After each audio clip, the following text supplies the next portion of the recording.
let me tell you a story. And what story is it that I should tell? Well, what would you like to hear? Long have we gathered around campfires and in living rooms, in theaters and at festivals, in books and in podcasts where we sit at the proverbial feet of those that would take us on an adventure. Fairy tales, folk tales, fantasies, and fables, these are my favorite stories. There is a special power hidden within the words of a legend passed down from person to group, from decade to generation, and from community to civilization. Many tales that we hear today are in fact gifts from a people long since past. I wonder how much we recognize the treasure that we are laden with.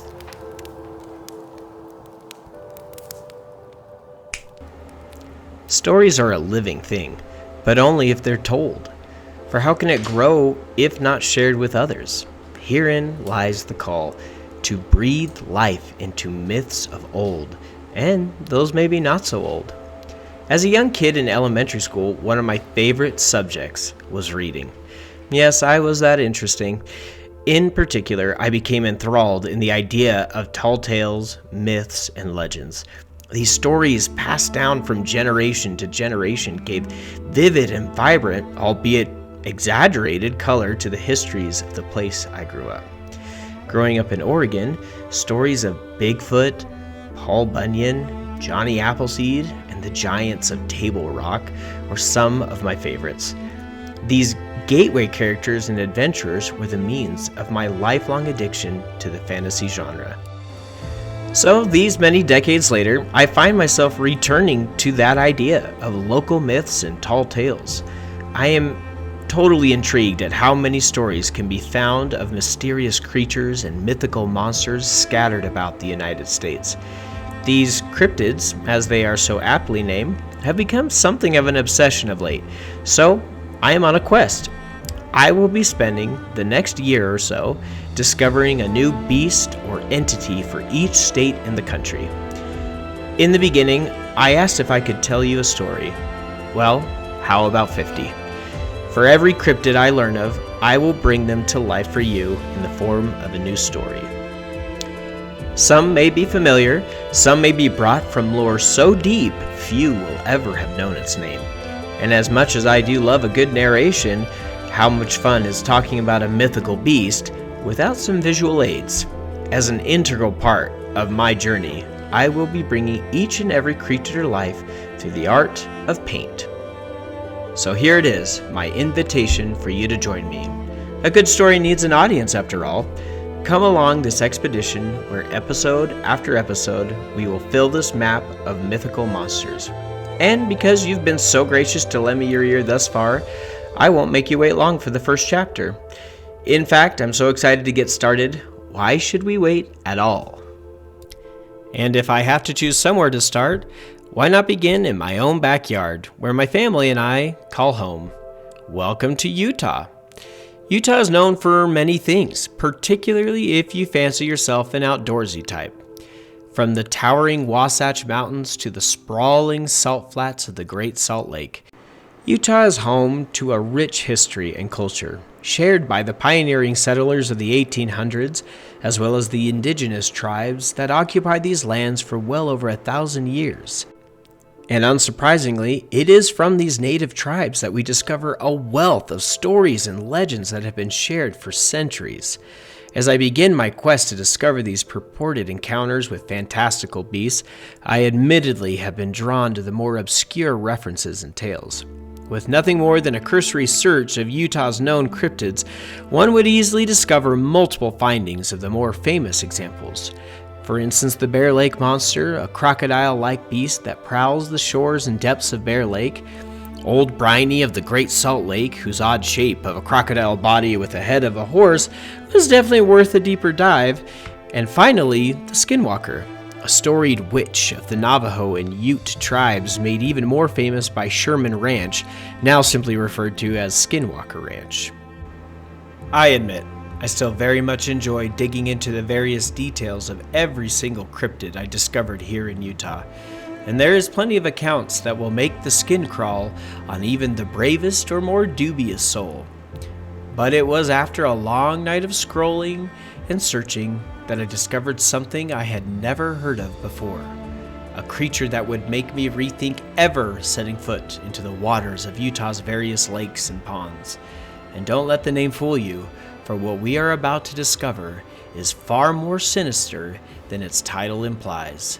I speak of none other than the legend of the water baby.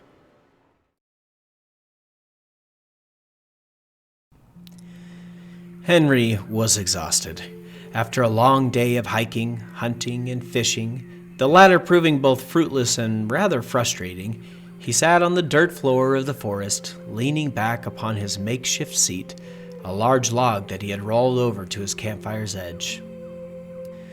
As he pushed his back into the rough bark of the fallen tree, he worked his neck and shoulders, feebly attempting to relieve the aches and knots of his tired muscles. Henry considered himself a more capable outdoorsman than most. Attaining the rank of Eagle Scout at age 13, as well as amassing an impressive 47 merit badges, Henry quickly distinguished and, to put frankly, ostracized himself from most other boys and girls his age. His interest in activities that kept him mostly to himself only further segregated him from the typical crowds at school and in his neighborhood. After graduating high school and accepting a scholarship to the University of Utah, not much changed for him in the way of his social life. He continued to excel in his academics and was currently on track to graduate a year early, majoring in finance and business. But at the behest and constant prodding of both his parents as well as his sole friend Robert Nielsen, Henry was actually trying something that he was loath to do, taking some time off. It was early summer, and the idea of spending a couple weeks in the mountains had really begun to excite and grow on Henry, especially as he wrapped up the finals during his last semester. The plan was to do some solo orienteering and backpacking through the Uinta forest for about a week, after which Robert would meet up with him at a small cabin near Strawberry Reservoir, where they would spend the remainder of his vacation. The sun was just about to set on his final night of his solo excursion.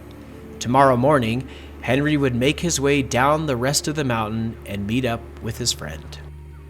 Although today's efforts for finding game were rewarded with nothing other than a meager meal of fruit leather and teriyaki beef jerky from his pack, Henry was quite satisfied with how well his week had gone. Armed with nothing other than a compass and a few ranger maps, Henry had made excellent progress through the mountainous terrain of the Uintas. A canteen, some fishing tackle, and his .22 rifle had also proved enough to keep him well fed, though to be fair he had yet to fire the rifle, as the trout seemed to come easy and often. That was until today. He couldn't get a single fish to bite, nor did he see anything worth sighting down his scope. He had come upon a small lake where he made camp, and tried in vain for hours to catch anything swimming around the water's depths. He knew there had to be plenty of fish, because he could hear them splashing near the shore on several occasions. If anything, he expected to see something jumping into the water with how loud the swashing of the water was. But every time he moved to the sound of the breaking water and would cast his line to the very spot he saw ripples roiling the surface, the water became suddenly still and quiet. Running out of daylight, and frankly his patience, Henry packed up his gear and returned to his camp. Some days it just wasn't to be, but very much believing in the motto of his Boy Scout fraternity, he was prepared. Nevertheless, Henry was very much looking forward to a stocked cooler that didn't include scales and fins, and the taste of something other than creek and lake water purified by iodine tablets.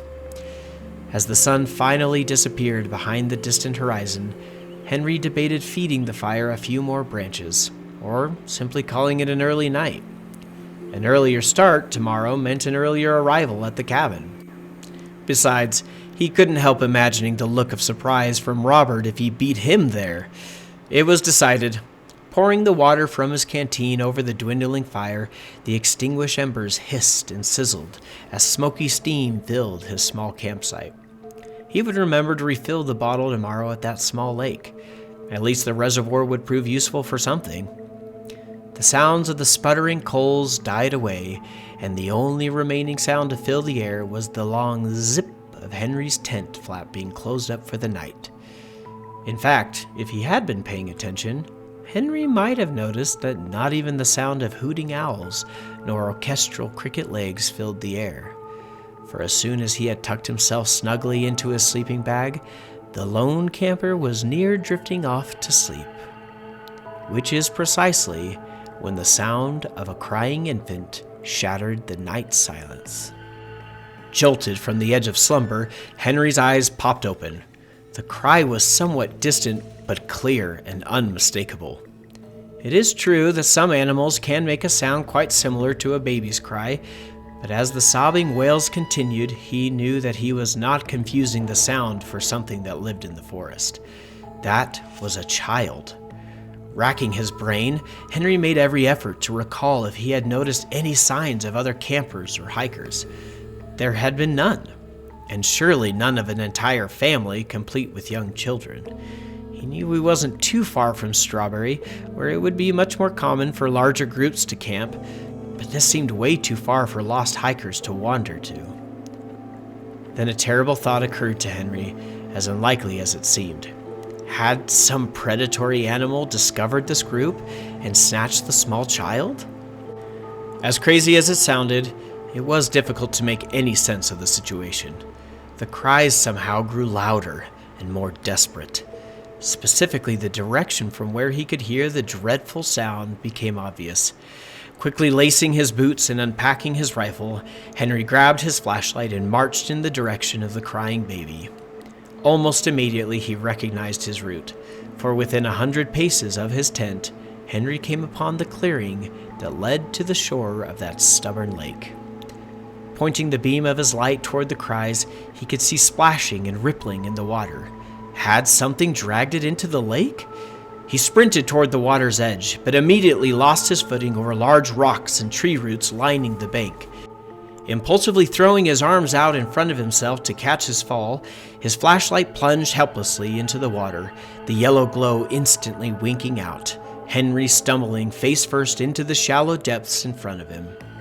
His rifle, slung over his shoulder, slid from his arm as he fell. Panic gripped him as he clambered out of the water, managing to claw around the wet soil, reclaiming the .22. Spitting out a mouthful of sandy lake water, Henry took heaving breaths, shivering with the shock of cold water and anticipation. Sitting in the mud, his rifle pointed at the beach, Henry was aware that the cries had stopped. Almost as terrifying as when the sounds began, to hear them end so abruptly filled him with dread. The moon stood high in the sky, and after several heartbeats, Henry realized he could make out almost everything around him. He could see the water's edge and most of the uneven surfaces along the lakeside. The moon's reflection glowed brightly on the water, nearly illuminating the scene around him. A large splash off to his right stirred him from his paralysis. In one final attempt at a rescue, he bolted towards the stirring water. The black water revealed nothing of its contents, so Henry gently prodded the shallows with the butt of his rifle. Dread returned as his nudging rifle failed to discover the form of the helpless victim. But dread was replaced with horror, as without warning, a moan and cry began to bubble up from the water. The cry morphed into a scream and finally became an ear-splitting shriek as the form of a monstrous fiend emerged from beneath the surface. Humanoid in appearance, but with an elongated face, soulless eyes that reflected the white of the moon, and a terrible maw of a mouth filled with wicked teeth, the creature lunged. Already standing in the water, Henry fell backward, air knocked from his lungs. Pulling the .22 right side up, his fingers somehow found the trigger. With no way to pull the rifle up to aim, Henry hopelessly squeezed off a shot, the useless bullet firing into the night sky. The creature was atop him, and a terrible resignation engulfed his thoughts as he was pulled effortlessly from the banks of the lake and into the dark waters below.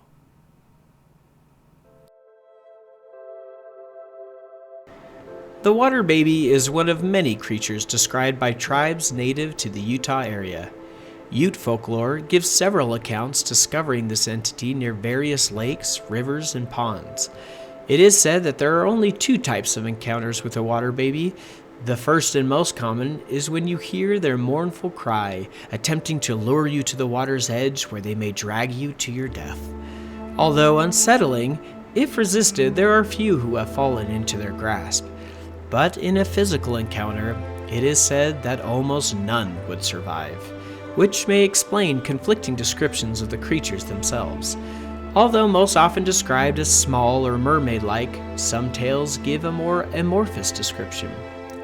As will be the case in reimagining many of the creatures we discovered together, artistic liberties were taken to aid in both the storytelling and creature design. As part of the design process, AI-generated images are used to develop a unique and entertaining representation of my personal interpretation of each creature, after which the final creature design is hand-painted onto a custom canvas. I hope you enjoyed episode 1 of the Map of Mythical Monsters, and I look forward to our continued adventure. Where should we visit next?